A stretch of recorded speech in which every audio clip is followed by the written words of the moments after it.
Screen पे एक map देख रहे हैं और मैप में एक बेहद खास जगह देख रहे हैं। ये कौन सी जगह है? ये है सीरिया। यानी इस वक्त अगर अर्दोगन के लिए सबसे बड़ी शक्ति बनकर उभरा है तो ये सीरिया ही उभरा है। पर यहाँ पर अब भारत ने एंट्री ले ली है और स्क्रीन पर एक तस्वीर देख रहे हैं। ये तस्वीर इस वक्त अर्दोगन को बड़ा टेंशन दे रहा है। जानेंगे भारत की एंट्री कैसे हुई है और क्या मायने करता है, तुर्की के लिए ये क्यों टेंशन वाला है। वहीं दोहरा झटका, स्क्रीन पर एक आर्टिकल देखिए। प्रो कुर्दिस्तान के नेता ने भारत से क्या मांग करी है जो तुर्की के लिए टेंशन की वजह बन सकती है। जियोपॉलिटिक्स में बहुत कुछ चल रहा है, हमेशा की इस एपिसोड में जानने को मिलेगा बहुत कुछ, इसलिए वीडियो को अंत तक जरूर देखें। आपको ये जगह याद है? अफगानिस्तान। और अफगानिस्तान में किस तरीके से तालिबान ने सत्ता पलटी थी। सत्ता पलटते ही सबसे ज्यादा खुश कौन था? तो सबसे ज्यादा खुश था पाकिस्तान। पाकिस्तान को ऐसा लगा था जैसे कि उसे तो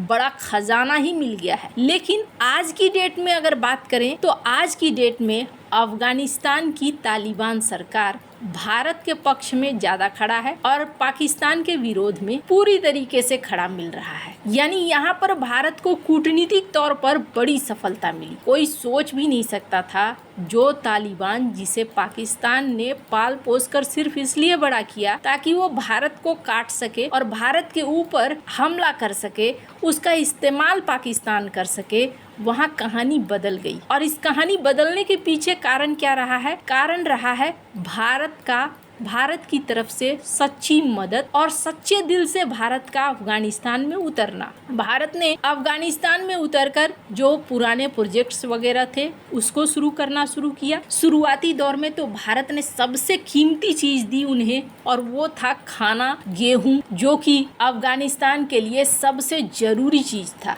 उस वक्त। और उसी चीज पर बार बार पंगे लगा रहा था पाकिस्तान। अफगानिस्तान के लोगों ने इस बात को समझा, भारत की कूटनीति यहाँ पर सफल हुई। अब ये कहानी मैं आपको क्यों सुना रही हूँ? क्योंकि एक और गेम चल रहा है और ये गेम चल रहा है सीरिया में। सीरिया में अभी किसकी सरकार है? सीरिया में उस शख्स की सरकार है जो कि एकदम तुर्की के माने जाते हैं पक्के वाले समर्थक। हालांकि तुर्की इन्हें अपना सबसे बड़ा समर्थक मानता है, ये कहें तो ज्यादा अच्छा होगा। तुर्की ने बड़ा प्रभाव भी दिखाया है। सीरिया में गृह युद्ध में तुर्की का एक रोल रहा है और बशर अल असद की सरकार के जाने में भी तुर्की का एक बड़ा रोल रहा है। और अहमद अल सारा जो इस वक्त है सत्ता पर, उनके आने में भी तुर्की का रोल रहा है। कुल मिलाकर ये कहें तो सीरिया में तुर्की अपने दोनों हाथ और दोनों पैरों को घुसा चुका है। अब यहाँ पर कुछ चीजें आप देख रहे हैं, ये भारत की तरफ से मदद है। 5 टन जरूरी दवाइयाँ हैं, कैंसर रोधी, एंटीबायोटिक्स, हाई ब्लड प्रेशर की दवाइयाँ, ये इस वक्त दी गई है सीरिया की जनता। इसके अलावे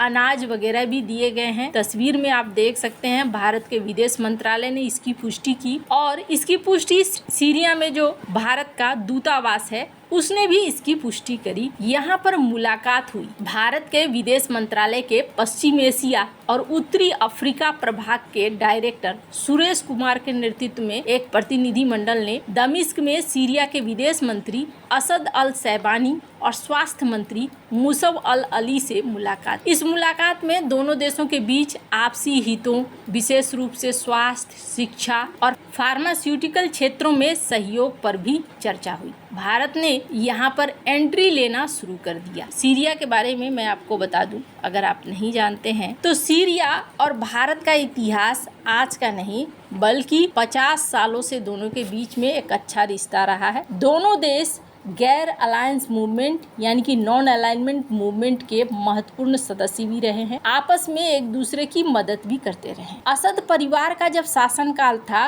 तब सीरिया ने अंतर्राष्ट्रीय मंचों पर भारत का समर्थन किया, खास तौर पर कश्मीर मुद्दे को लेकर। असद शासन ने संयुक्त राष्ट्र और OIC जैसे मंचों पर भारत के पक्ष में समर्थन किया। ये भारत के लिए बहुत महत्वपूर्ण था क्योंकि कई इस्लामी देश इस मुद्दे पर पाकिस्तान का साथ दे रहे थे। और ये जो भारत ने मानवीय सहायता भेजी है ना, ये भारत ने पहली बार नहीं भेजी है। भारत ने सीरिया को हमेशा मानवीय सहायता दी है। साल 2021 में भारत ने सीरिया को आपातकालीन मानवीय सहायता के रूप में 2000 टन चावल उपहार में दिए। कोविड महामारी के दौरान भारत ने सीरिया को 10 टन दवाएं भेजी, जो उस समय किसी भी देश द्वारा दी गई सबसे बड़ी मेडिकल मदद थी। साल 2011 में शुरू हुए सीरियाई गृह युद्ध के दौरान भारत ने दमिश्क में अपने दूतावास को बंद नहीं किया। ये उसकी तटस्थ और संतुलित नीति को दिखलाता है। साल 2016 में विदेश राज्य मंत्री एमजे अकबर ने सीरिया का दौरा किया और पुनर्निर्माण में भारत की भूमिका पर भी चर्चा करी। सीरियाई राष्ट्रपति बशर अल असद तब भारत को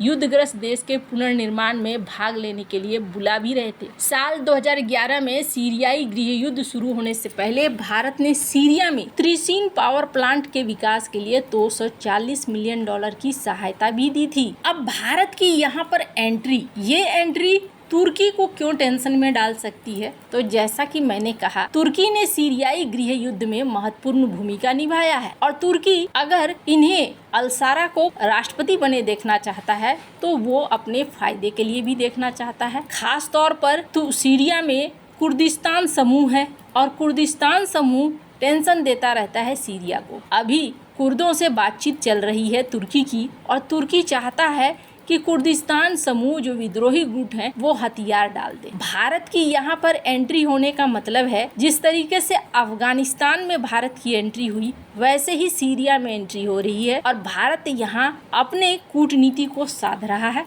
तुर्की हर हाल में चाहता है कि सीरिया की अंतरिम सरकार पर अपना प्रभाव बनाकर रहे। भारत का प्रवेश खास तौर पर मानवीय सहायता पुनर्निर्माण के क्षेत्र में तुर्की के प्रभाव को कमजोर कर सकता है। साथ ही साथ यहाँ स्क्रीन पर एक आर्टिकल देख सकते हैं। अचानक से ये भी देखने को मिला है तुंसर बाकिरहान कौन है ये एक प्रो कुर्द नेता है। इन्होंने कहा है कि भारत तुर्की और पीकेके के बीच में यानी कुर्दिस्तान समूह के बीच में शांति करवा सकता है और इसकी ऐतिहासिक जिम्मेदारी ले सकता है। अब ये ऐसा क्यों कह रहे हैं? इनके अनुसार भारत की छवि ऐसी रही है कि भारत गुट निरपेक्ष रहा है। भारत जो भी निर्णय लेगा वो सही निर्णय लेगा। तो ऐसे में भारत अगर चाहे तो यहाँ दोनों के बीच में परमानेंट शांति स्थापित कर सकता है। अब सीरिया में पहले तो ये देखने को मिला कि इजराइल ने एंट्री ली, चाहे वो हमले के तौर पर ली हो या फिर किसी भी तौर पर। अभी ड्रूज समुदाय को यहाँ मदद मिल रही है। हमने आपको पहले बताया था ड्रूज समुदाय की मदद के लिए इजराइल ने सीरिया पर हमले कर दिए थे और दूसरी तरफ अब भारत की एंट्री हो रही है। ये तुर्की की कूटनीति के लिए